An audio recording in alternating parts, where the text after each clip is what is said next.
This stunning palace in the heart of Berlin is completely new. And you might not believe it, but some people think it should have never been rebuilt.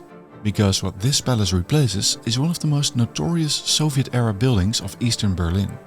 This is the story of the Berlin City Palace, or the Berlin Stadtschloss.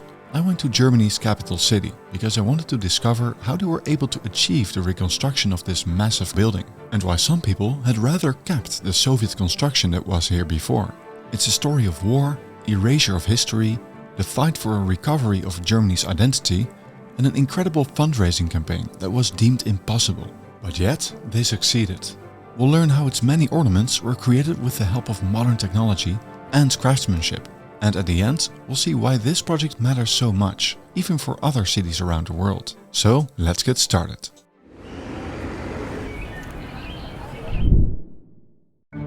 I'm in Berlin, walking through its city center. I turn a corner and there it is, rising above the skyline. The City Palace of Berlin. And it's massive. Its marvelous dome is stunning to behold. As we get closer, we see the details in its sandstone facade. Beautiful window surrounds with pediments, balustrades, and above the entrance sits a coat of arms, which is a true work of art. It's called the Great Coat of Arms cartouche, and it features the Prussian eagle among other things. And it's heavy. It weighs 5 tons. But that's nothing compared to the sandstone cartouches, which are 10 times as heavy. But the craziest thing is that this palace was rebuilt from scratch. Yet, it looks like it belongs here. And it does. Because before World War II, at this exact spot, stood the original Berlin Palace. It wasn't just any building. This was the seat of the Hohenzollern dynasty, the family that ruled Brandenburg, then Prussia, and then the entire German Empire. For almost 500 years, this palace was the political heart of Berlin. It starts in 1443 as a fortress on the banks of the Spree River. Over the centuries, that fortress gradually grows. It becomes a Renaissance palace, and in 1699, Elector Friedrich III hires the architect Andreas Schlüter to transform it into a grand Baroque residence. 2 years later, Friedrich is crowned the first king in Prussia, and his new palace is meant to match this new title. Schlüter draws on Italian Baroque influences and turns it into something extraordinary. It has over 1200 rooms, and more than a century later, a 60-meter dome is added that dominates Berlin's skyline. It becomes one of the most important Baroque buildings north of the Alps. In this palace, kings hold court, until in 1918, as Germany collapses into revolution, the communist Karl Liebknecht stands on one of its balconies and proclaims the Free Socialist Republic of Germany. The thousands gather below. But Liebknecht's revolution doesn't last. It's crushed a year later. After the Kaiser abdicates and the monarchy falls, the palace becomes a museum. And for the first time in its history, ordinary Berliners can walk through the rooms where once kings lived. But not for long. Nazis have taken over Europe, but they are losing the war. In 1944, a high explosive bomb tears open the northwest facade of the palace, destroying the picture gallery. The large-scale bombardment of February 1945 then starts a fire that destroys rooms in the north and south wings. However, the walls of the palace still stand. The facades are largely intact. Experts who survey the ruins agree the building can still be repaired. But that is not what happens. In 1945, Germany is split in two, and in 1949, the GDR is founded. East Berlin now falls under communist rule. The communists, led by Walter Ulbricht, get large parts of the former historical city center, and the Stadtschloss is in their part of Berlin. But they don't want to rebuild the palace. Why? Well, for them, the palace is more than just a building. It's a symbol of kings, of the bourgeoisie, of old power structures they want to topple. So in September 1950, despite massive protests, they start packing the building with dynamite. It takes them 4 months and 19 tons of explosives to bring it down. That's how well it's built. They do save one piece, however. The balcony where Karl Liebknecht had declared his socialist republic. That portal is built into a new government building nearby. Everything else is turned into rubble. And in its place comes nothing. Just a vast empty square, renamed Marx Engelsplatz. For over 20 years, the heart of Berlin is a parade ground. Then, in the 1970s, Erich Honecker, Ulbricht's successor, decides to build something on the site, the Palace of the Republic. It's a modernist glassed box with bronze-tinted windows that will house East Germany's parliament, the Volkskammer. It isn't just a government building. Inside there are 13 restaurants, a bowling alley, a disco, a theater, and art galleries. People from East Berlin nickname it Eric's Lampenladen or Eric's Lamp Shop because of the thousands of lamps hanging in the foyer. And actually, this building becomes genuinely popular. People go there on dates, families go bowling on weekends, or they visit a theater play. For many East Germans, this place has real meaning. But what they don't know is that the building has a dirty little secret. It's laced with over 5,000 tons of asbestos. When the Berlin Wall finally falls in 1989 and Germany reunifies, the Palast der Republik is closed almost immediately. One of the most heated debates in German architecture begins. What to do with this important site? Some want to keep the Palast. It's ugly, sure, but it's also a real part of East Berlin's history. Tearing it down would be doing exactly what the communists did in 1950, erasing history. Others say no, tear it down. Because the communists tore down something beautiful that had a much longer history and deeper connection to Berlin and replaced it with something ugly. The debate drags on for a decade.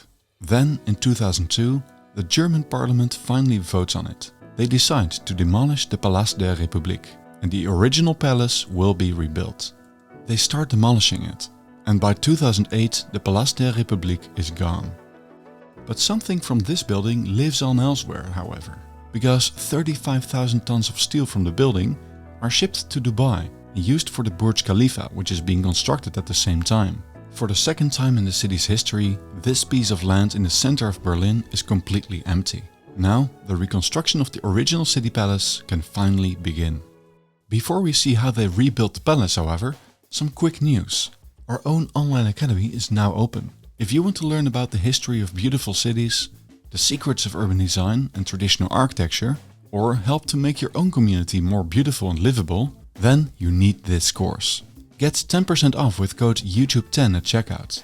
And don't wait too long because we're closing the complete course soon. So click the link in the description and see you inside. In 2002, it's official. The Stadtschloss will be rebuilt. But the government will only pay for the basic structure. If Berlin wants its Baroque facades back, the people will have to pay for them. So a small group of idealists starts raising money. Marc Schnurbus, an art historian, joins the project in 2001. Mein Name ist Marc Schnurbus, ich bin Kunsthistoriker, arbeite für den Förderverein Berliner Schloss. Wir haben die Außenfassade des Berliner Schlosses, die Seiten des Schlüterhofes, die Kuppel durch Spendengelder finanziert. Zu diesem Zeitpunkt haben wir über 117 Millionen Euro an Spendengeldern gesammelt. For over 10 years, nobody believes it can actually happen. But they keep going. And what happens next is remarkable. We've got more than 45,000 people who gave their money. Most of the people donated between 50 and 500 euros. So 80% from this is financed by only a dot of money. And then the people come in here and saying, that's my stone, or that is my part of this figure, what I donated. The state sponsored 570 million euros to build it. But that's only for the structure.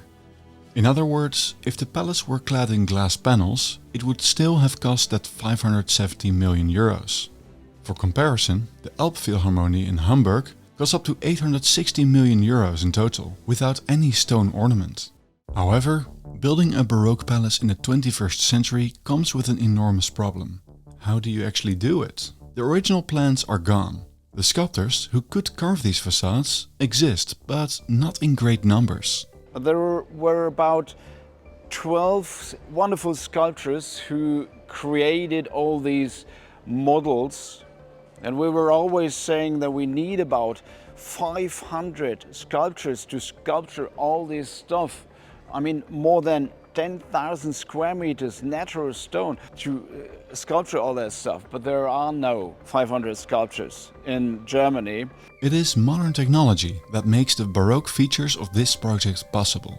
So we've got the best sculpture, which is a computerized machine. This technique was developed in 2008, who did 80% of the work, and the sculptor was doing the fine work. So there were about 50 sculptors who sculptured the fine work, and 80% was made by machines. The company that makes the stone ornaments with their machines is called Bamberger Natursteinwerk. But we shouldn't forget the human stonemasons either, because without their work the ornaments wouldn't look as good. Back in 2023, when I first visited the palace and collected footage, I also visited the workplace of Klaus Rieck, one of the sculptors who was, at the time, still working on one of the massive stone sculptures that needed to get a place on the palace. My name is Klaus Rieck. I'm a sculptor, and this is my work now. It's a large-scale sculpture for the Berlin Palace. It's the prophet Jonas. And this year, as I was back, I saw the finished piece on its final location, hopefully for many centuries to come. The architect chosen for the project is Italian, Franco Stella. He wins a competition in 2008, and his approach is unusual, especially in today's architecture world, because he doesn't try to outshine the original. He describes himself as a worker of Sculptor and Eosander, the original Baroque architects. In his design, 3 of the original facades are faithfully rebuilt. But he is not the only architect working on the project. I got the chance to speak with Thomas Albrecht, who did a lot of the actual classical design on the building. And it's wonderful, especially when you see that all Berlin is referring to the Schloss. You know that the Unter den Linden, the main axis, having its starting point in the Portal number 5. And you feel the relation also between the Altes Museum and the Portal number 3 and 1. So you feel that it was the missing link. When you have a crown which falls down and the main diamond breaks out, you don't throw away the crown, you just replace the diamond, and it's a diamond. But the east side, facing the Spree River, is made deliberately modern, and you can tell. Not everyone is happy with that modern east facade. It's the only side where it now feels desolate and a bit depressing. And as you can see, it's weathering badly due to a lack of cornices, even after just a couple of years. Also, the inner courtyards aren't all fully detailed. It's the part of the building where you notice best that it has been adapted to current times. And the contrast couldn't be stronger. But with this compromise, the project gets the green light. And finally, in 2013, the foundation stone is laid. By 2020, the Berlin Stadtschloss is more or less completed. However, not everyone is celebrating. Critics call it a Disneyland, a fake, nostalgic fantasy that pretends the 20th century didn't happen. Some say rebuilding a Prussian palace glorifies a militaristic past. Others argue that tearing down the Palast der Republik was just as ideological as tearing down the Stadtschloss in 1950, the same crime but repeated in reverse. This issue reflects a battle that goes on in many cities around the world that have lost heritage and are standing for a choice to rebuild faithfully, to restore an intermediate building from the 20th century, or to create something new. I think it's important to realize that those who have to live with this building every day should be listened to first, the citizens. Most people agree that the Palast der Republik was an eyesore, and that fact should matter, because beauty is something real. We feel naturally attracted to ornament, organized complexity, symmetry, curves and natural shapes. Beauty positively influences our health and mood. And buildings with a legacy that reach deep back into history give citizens a sense of belonging and identity. For some, the palace is a symbol of oppression or nostalgia for a long gone past. But for others, the same palace symbolizes hope, a new beginning, and optimism for Germany's future. Actually, I've seen the love that people have for this building and the joy it creates firsthand. In 2023, I saw people taking wedding pictures in the courtyards. And this year, as I arrived, another photo shoot was taking place. We all know why they chose this location. Because it's simply a beautiful backdrop. And who would take wedding pictures in front of an ugly concrete cube? What most people also forget is that this palace is in fact a modern building, with all modern conveniences. But it is made to look beautiful instead of utilitarian and bare. And that modern beauty is what we need. Buildings can be modern and beautiful, with ornament and modern conveniences. Many think this is somehow mutually exclusive, but it really isn't. So why does this building matter for other cities around the world as well? Well, it proves a number of things. First, the Berlin City Palace debunks often heard arguments. For example, that creating beautiful ornate facades isn't possible anymore, or that it doesn't fit in our time to build it. The high quality work, done by both real craftsmen and robots out of real materials, shows that it can be done, that it isn't just a Disneyland set piece, and that it adds real value to the city.